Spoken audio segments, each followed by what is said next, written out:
السلام علیکم ورحمۃ اللہ وبرکاتہ۔ الحمدللہ آج تیسری شب رمضان اور تیسری نشست سوال جواب کی حضور محدث کبیر قبلہ مدث الاولادی کی بارگاہ میں پہلا سوال عرض ہے۔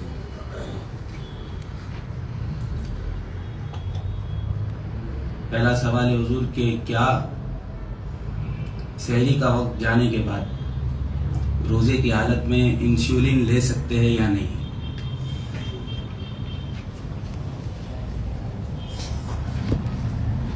بسم اللہ الرحمن الرحیم۔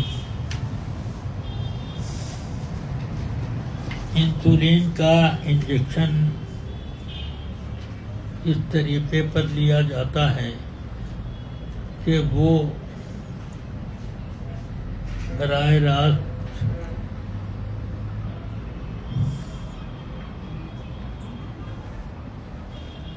پیٹ میں داخل ہوتا ہے اور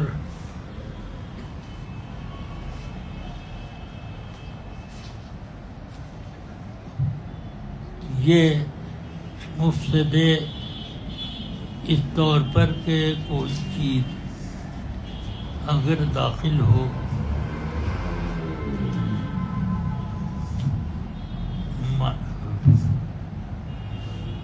آدمی کے ان حصوں میں جن کو اندرونی حصہ بطور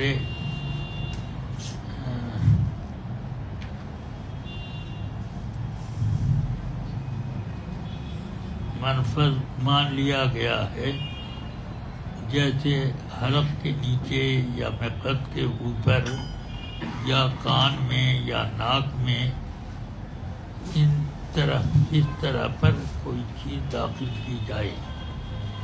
باقی رہ گیا کہ اگر انجیکشن لگایا جائے گوشت میں یا رگوں میں تو یہ اس جگہ نہ پہنچا ڈائریکٹ جہاں سے روزہ ٹوٹا کرتا ہے، مگر وہ جو انجیکشن انسولین کا لگتا ہے وہ ڈائریکٹ بطن میں پہنچتا ہے، جس کی وجہ سے اس روزے کے فساد کا حکم دیا جائے گا، اور جب سحری کا وقت ختم ہو گیا یا دن کے کسی حصے میں لگایا گیا تو یہ اس سے روزہ فاسد ہو جائے گا، اس سے پرہیز کیا جائے۔ واللہ تعالی اعلم۔ دوسرا سوال ہے کہ ایک شخص نماز پڑھ رہا ہے، اب اسی کے بالکل پیچھے آ کر دوسرا شخص نماز پڑھنے لگ گیا۔ اب یہ پہلا شخص وہ نماز پڑھ کر فارغ ہو گیا اور جانا چاہتا ہے، لیکن اس کے پیچھے جو شخص کھڑا ہے وہ ابھی نماز پڑھ ہی رہا ہے۔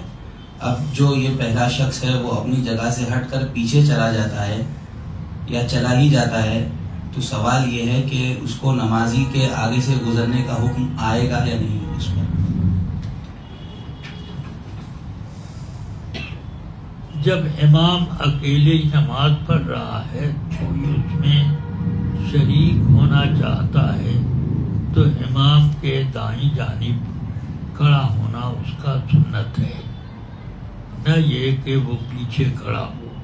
ہاں اگر دو افراد ہیں یا زیادہ تو وہ امام کے پیچھے کھڑے ہوں۔ اب گزرنے کا مسئلہ یہ ہے کہ مرور بین یدی المصلی، یعنی مصلی کے آگے سے گزرنا، یہ جائز نہیں ہے، اور وہ مرور اس طرح پایا جاتا ہے کہ مصلی کے اس پار سے اس پار، یعنی دائیں سے بائیں یا بائیں سے دائیں اگر عبور کرتا ہے تو یہ مرور مانا جائے گا، لیکن اگر مصلی کے آگے بیٹھا یا کھڑا ہے تو وہ مرور نہیں مانا جاتا.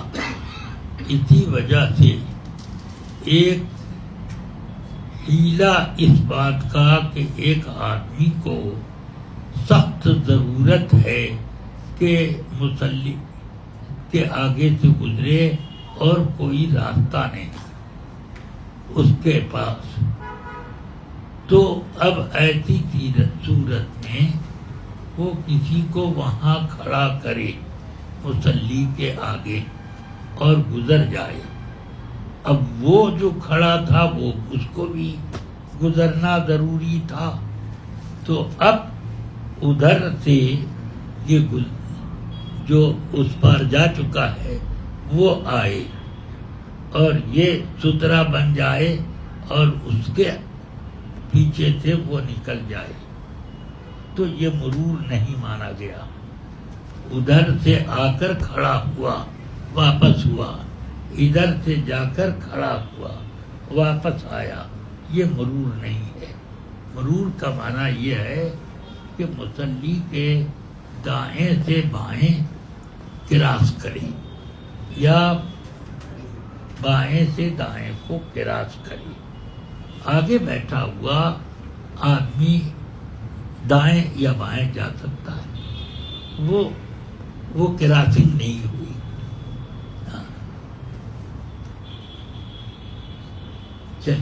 واللہ تعالی علم بالصواب. تیسرا سوال ہے کہ کسی سنی کے لیے وہابی کا ذبیحہ کھانا شرعاً کیسا ہے، اور اگر کوئی گمراہ شخص ذبح کرے تو کیا حکم ہے؟ ذبیحے کے متعلق تفصیلی جواب عنایت کرو. ذبیحہ مسلم کا جو شرائط کے ساتھ ہے وہ معتبر ہے. وہابی عموماً مرتدین ہیں اور ان کا ذبیحہ کھانا حرام ہے. باقی وہ وہابی جن کے بارے میں یہ معلوم ہو کہ یہ ان کے عقائد سے واقف نہیں ہیں، بس یوں ہی ان کے ساتھ ہو گئے، تو وہ گمراہ ہیں. اگر اس کی گمراہی کفر فقہی میں آتی ہے تو اس کا ذبیحہ بھی حرام ہے، اور اگر کفر فقہی میں اس کی گمراہی نہیں آتی تب وہ حلال ہے. پھر بھی بچنا یہ آدمی کے لیے زیادہ بہتر اور موجب تقویٰ ہے، متقاضائے تقویٰ ہے. واللہ تعالی عنہ. نماز عصر کا آخری وقت کب تک رہتا ہے؟ غروب آفتاب تک.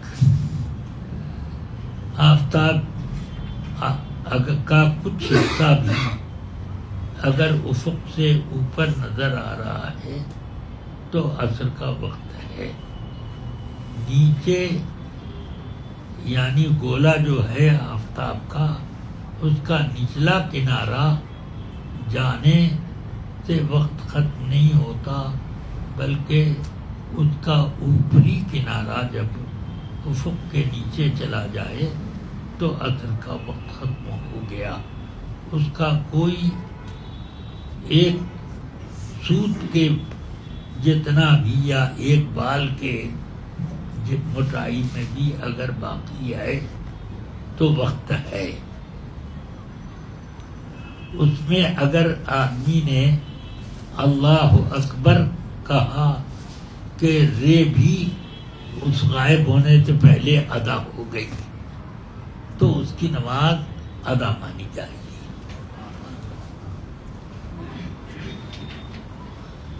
محمد اظہر رضا کرناٹکا سے میرا سوال ہے کہ مسجدوں میں فوم والے کارپیٹس لگانا کیسا ہے جس کے اوپر نماز پڑھنے سے ناک کی ہڈی نہیں دبتی؟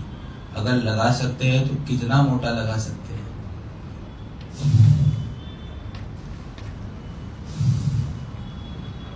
ناک کی ہڈی کا لگنا واجبات سجدہ میں سے ہے، اس لیے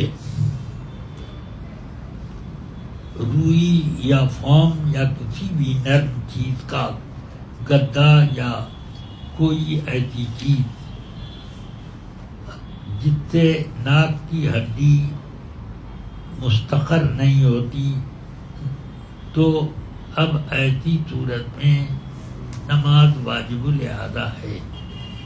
البتہ اگر اتنا پتلا روئی کا یا فام کا گدا بچھا ہوا ہے جس سے ناک کی ہڈی زمین کی سطح پر ٹک جاتی ہے، تو اس صورت میں جائز ہے۔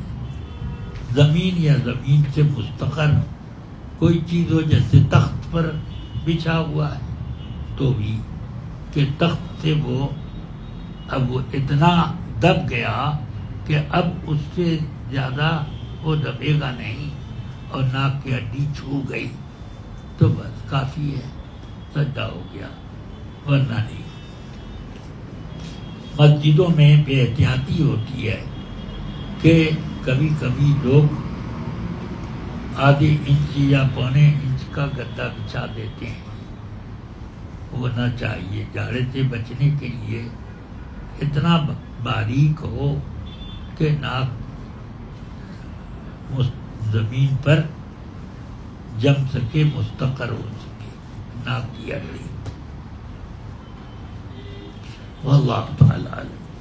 نور فاطمہ پوچھتی ہے کہ شریعت میں سونا چاندی کا نصاب الگ کیوں کی ہوئی ہے، جبکہ تھوڑا سونا اور پیسوں سے تو چاندی کی نصاب پوری ہو جائے گی؟ کیا پھر سے؟ شریعت میں سونا اور چاندی کی نصاب الگ کیوں کی ہوئی ہے، جبکہ کیوں کیا گیا؟ جی، جبکہ تھوڑا سونا اور پیسوں سے تو چاندی کا نصاب پورا ہو جائے گا۔ سونے اور چاندی کی نوعیت یہ ہے کہ وہ ثمن خلقی ہیں، اور ثمن خلقی کسی کے متعین کرنے سے وہ ثمنیت سے باہر نہیں ہوتا، لیکن ایک ثمن اصطلاحی ہوتا ہے، جیسے روپیہ پیسہ۔ اگر گورنمنٹ اس نوٹ کو یا اس سکے کو باطل کر دیتی ہے تو باطل ہو گیا، بیکار، کسی اس کے کوڑیوں کا دام نہیں رہتا۔ تو اس لیے ثمن خلقی دونوں ہیں، مگر دونوں دو جنس بھی ہیں، اس لیے دونوں کا نصاب الگ الگ رکھا گیا۔ 20 مثقال یعنی 7.5 تولہ سونا نصاب زکوٰۃ ہے سونے کے لیے۔ چاندی ایک الگ جنس ہے، اس کے لیے 200 درم یعنی 52.5 تولہ چاندی، یہ اس کا نصاب ہو گیا۔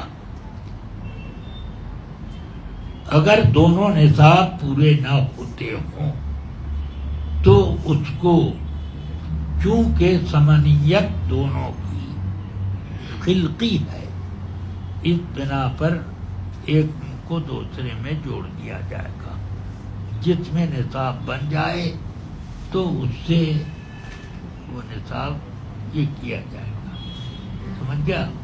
اسی طرح روپے پیسے جو چلن میں ہیں ان کو سونا یا چاندی بنایا جائے گا، اور روپے کو تو ظاہر یہی ہے کہ وہ چاندی ہی بنایا جائے، اسی لیے اس کو روپیہ کہتے ہیں۔ روپیہ مانے روپ سے بنا، روپا چاندی کو کہتے ہیں ہندی میں، تو وہ اس لیے تو وہ چاندی کے دام میں جوڑا جائے۔